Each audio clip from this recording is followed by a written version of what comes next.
We have won the Great War. Now we will win the last war.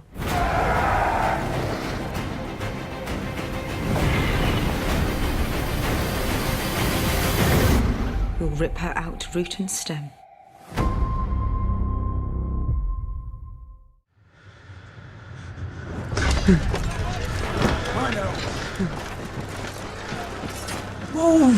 We've been building towards this for so long now. You think back to the very beginning of the very first episode, and it's Beyond the Wall where the White Walkers are stalking a group of rangers. So this is the culmination of one of the key storylines in the whole show.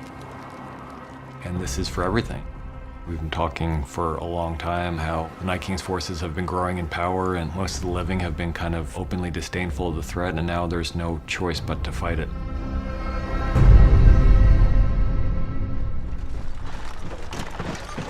I really love the way the first 10 minutes or so plays out because there's so much tension before there's any encounter with the enemy. You know, as much as they try to conceal it, people are terrified because this is death coming for them. You know, so much of it is just kind of, on one hand, setting the mood for the episode, and the other hand, showing us where these characters are going to be. The entire episode takes place in Winterfell, and you have 19 or 20 characters all involved in a very chaotic situation that needs many, many locations to service it. Because it's such a long battle in this episode, it's important that we feel the ebb and flow. And so there are moments when you think things are going a little bit better for the living. Tell them to lift their swords. We felt like it was important to have that moment of hope when Mel comes in and lights up their ox, and they all ride off into battle. Zobria Issa se signo to ledus.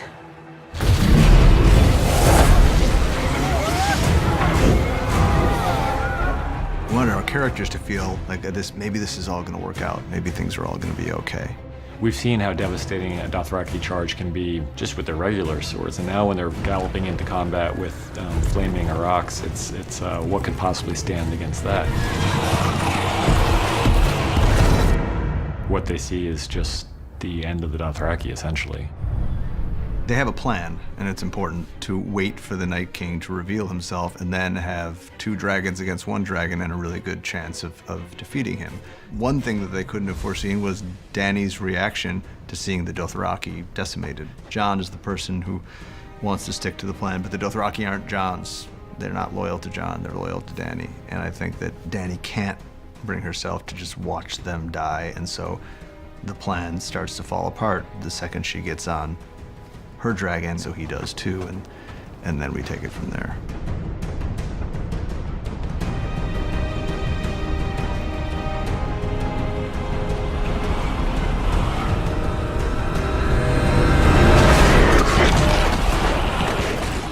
We knew this episode was going to be almost entirely battle, and that can get really boring really quickly. You can watch it for a certain number of minutes before the effect starts to dampen. Part of it was making sure that we really stayed focused on the characters, and so whether it's Arya's storyline, or Sansa and Tyrion down the crypt, or Jon Snow and Dany up in the dragons, kind of like all these separate little battles within the greater battle.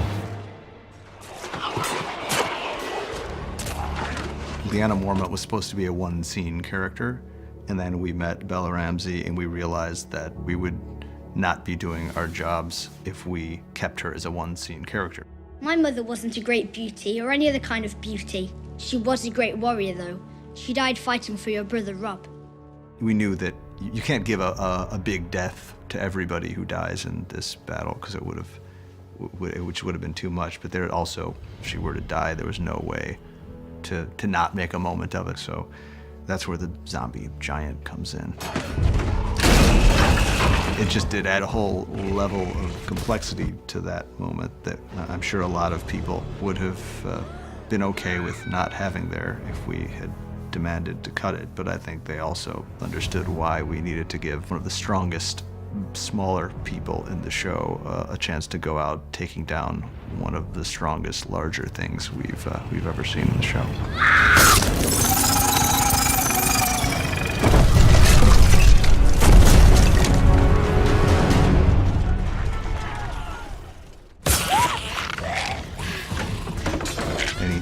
situation where people are fighting, Arya needs to play a central role because she's one of the best at it, and she's one of the most fun to watch doing it.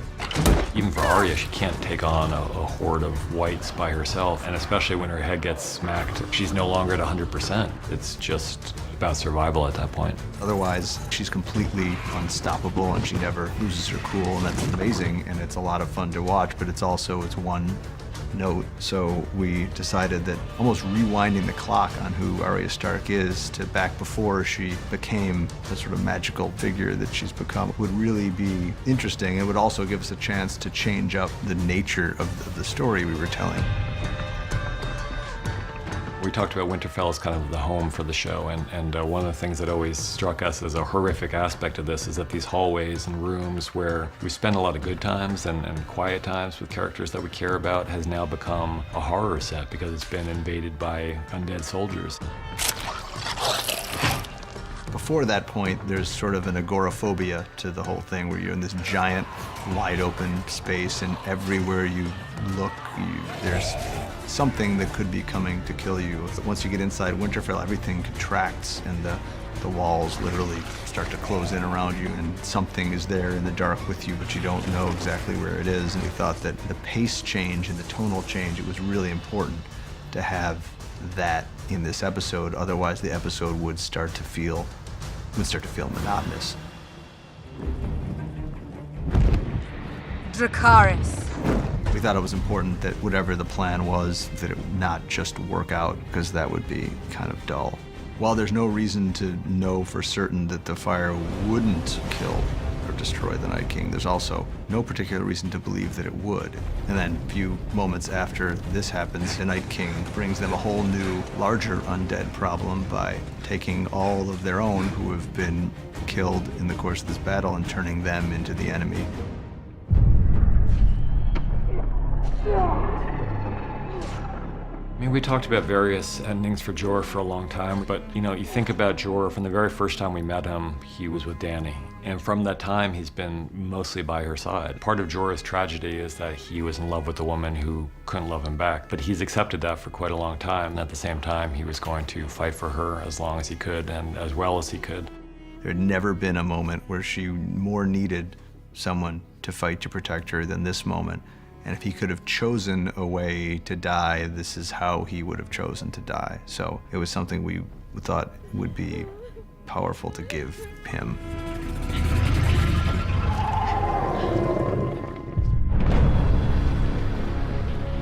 The reason the Godswood was chosen is because it's such a source of power for those who believe in the old gods, and for Bran in particular. So we know that the Weirwood Tree and the Three-Eyed Raven have a very deep connection. That was always the location where Bran was going to be waiting for the Night King.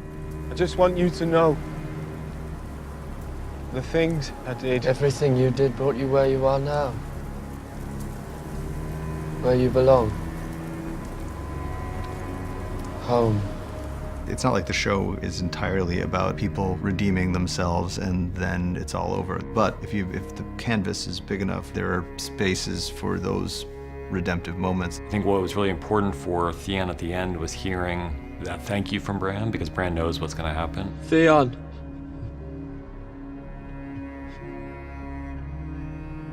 You're a good man.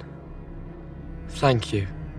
He knows he's dead. He knows he's not going to be able to kill the Night King. But I think what's really heroic about his action is that we're all going to die, and we know we're not going to be able to defeat death at the end. But it's how you face those final moments, and he chooses to run straight at it. And I think he dies in a way that makes us really proud of him and the journey he's gone through.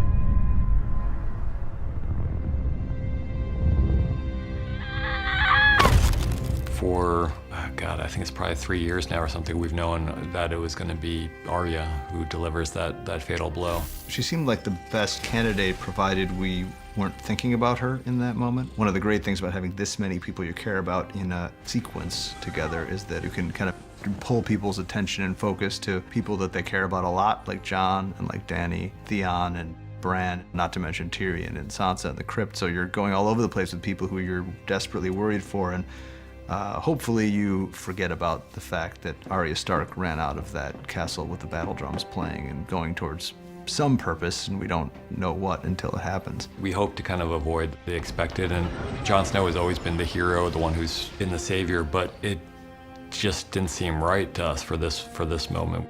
We knew it had to be Valyrian steel to the exact spot where the Child of the Forest put the Dragonglass blade to create the Night King, and he's uncreated by the Valyrian steel. At the end of it, it's a victory for the living, but at great cost because some of our favorite characters fall along the way. We knew from the beginning, once we handed the outline in, what we were in for. The directors, Miguel Sapochnik, took what we were doing and defined this episode. Miguel did a tremendous amount of heroic heavy lifting on this front. He knew that if the planning wasn't there, we never would have ended up with the consistent excellence that he delivered. It is to their immense credit that not only that they endured it, but that they did such a great job the whole time they were there. It's a real testament to the entire Belfast crew who gave us something that no amount of money could ever buy.